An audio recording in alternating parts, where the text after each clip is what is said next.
Құлпынайдың сіз білмеген 10 пайдасы. Сәлем достар, каналға тіркеліп қазақ тілді арнаның дамуына үлес қоса кетіңіздер. Бүгін біз Құлпынай жайлы қысқаша ақпарат айтатын боламыз, ендеше бастайық. Мамыр және маусым Құлпынайдың пісетін уақыты. Оның қаншалықты дәмді екенін өзіңіз білесіз.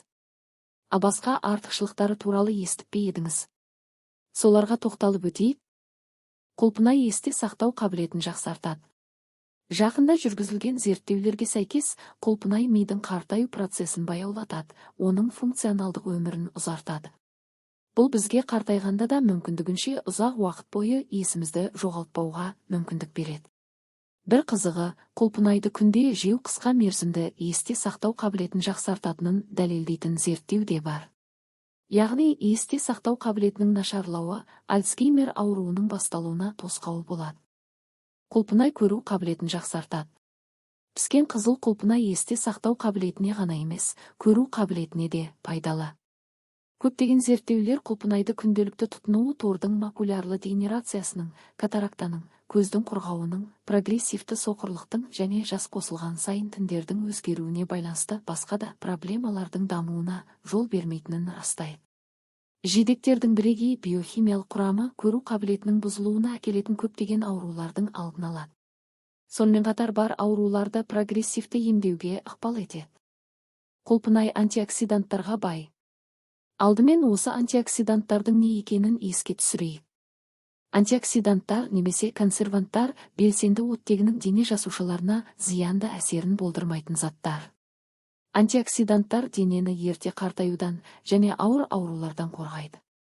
Ғалымдар құлпынайда фенолдық қосылыстардың, биофлавоноидтардың көп мөлшері бар екенін атап өтті.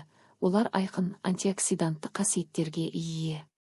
Құлпынай тұтыну дененің зиянды заттар әсеріне қарсы тұру қабілетін арттыратыны дәлелденген. Дегенмен бір маңызды нюансты айтып өткен жөн. Барлық құлпынай бірдей пайдалы емес. Жидек түсі неғұрлым қою болса, соғұрлым пайдалы болады. Құлпынай эллак қышқылына бай. Эллак қышқылы жасушалық циклді реттегіш. Көбінесе жеміс, жаңғақ және жидек сығындыларында кездеседі. Зат рак клеткаларының мутациясын тоқтату қабілетінің арқасында танымал болды. Құрамындағы эллак қышқылының саны бойынша құлпынай 3-ші орында тұр. Ол ісік процестерін басу мүмкіндігінен басқа, қабынуға қарсы әсерге ие, ағзаға пайдалы процестерге оң әсер етеді, сонымен қатар иммундық жүйені нығайтады, оны сыртқы әсерден қорғайды. Құлпынай С витаминінің көзі. С витаминінің немесе аскорбин қышқылының негізгі көздері лимон, апельсин және сарымсақ. Сонымен қатар құлпынайда бұл дәруменнің көзі саналады. Бір уыс құлпынайда бір апельсин құрамынан көбірек С дәрумені бар. Рас, мұндай қасиет жылыжайда емес, ашық күн астында өсірілген құлпынайда ғана болатынын есте ұстаған жөн. Бір қызығы, мұздатылған құлпынай бұл витаминді жаңа піскен құлпынай сияқты сақтай алады. Бірақ сіз джемдер мен консервілерге үміттене алмайсыз. Жоғары температура витаминді жояды және тәтті қоспада пайдалы заттар қалмайды. Құлпынай қатерлі ісіктің алдын алады.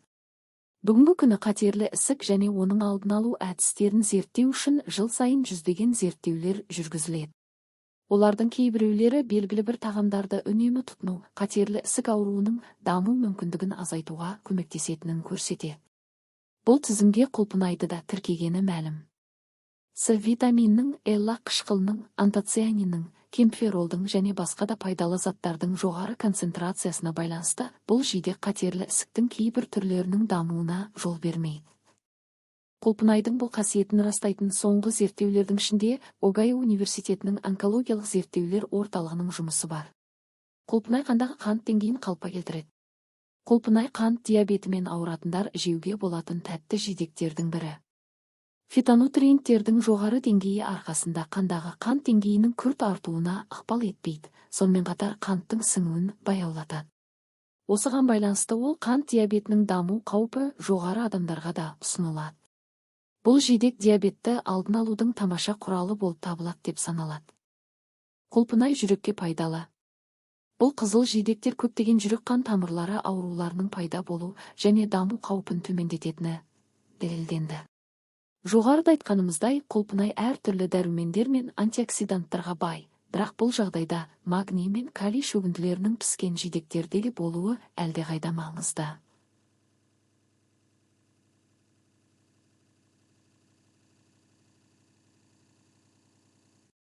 Соңғысы қан қысымын қалыпқа келтіруде, сондай-ақ сұйықтықтың тоқырауының алдын алуда маңызды рөл атқарады. Бұл денеде немесе ішкі органдарда пайда болуы мүмкін ісінулерге әкеледі. Құлпынай аллергиясы бар адамдарға пайдалы. Бір қызығы, бұл жидек бір қарағанда әртүрлі аллергия түрлерінен зардап шегетін адамдарға ұсынылады. Құлпынай аллергиямен байланысты қабынуды және белгілі бір биохимиялық реакцияларды тежейді. Сонымен қатар, құлпынай болашақ аналарға пайдалы. Зерттеулер көрсеткендей, егер әйел жүктілік кезінде құлпынай тұтынса, балада құлпынайға аллергияның даму қаупі аз болады. Сонымен қорытындылай кетейік. Бірінші, құлпынайда С дәрумені көп. Екінші, құлпынай массасының 85%-дан астамы судан тұрады. Үшінші, құлпынай көру қабілетін жақсартады. Төртінші, құлпынай салмақ жоғалтуға көмектеседі. Бесінші, мидың қартаю процесін баяулатады. Алтыншы, қант диабетімен ауыратын адамдар жеуге болады. Құлпынайда денені бос радикалдардан қорғайтын көптеген антиоксиданттар бар. Құлпынайдағы тағы бір пайдалы зат, жасушалық циклды реттеуші қызметін атқаратын эллак қышқылы бар. Тоғызыншы, құлпынай көптеген жүрек қан тамырлары ауруларының пайда болу және даму қаупін азайтады. Оныншы, құлпынай қатерлі ісіктің алдын алу үшін қолданылады. Достар, бүгінге осы құлпынай туралы аз да болса ақпарат алды деген ойдамын. Каналға тіркеліңіздер, келесі видеода көріскенше.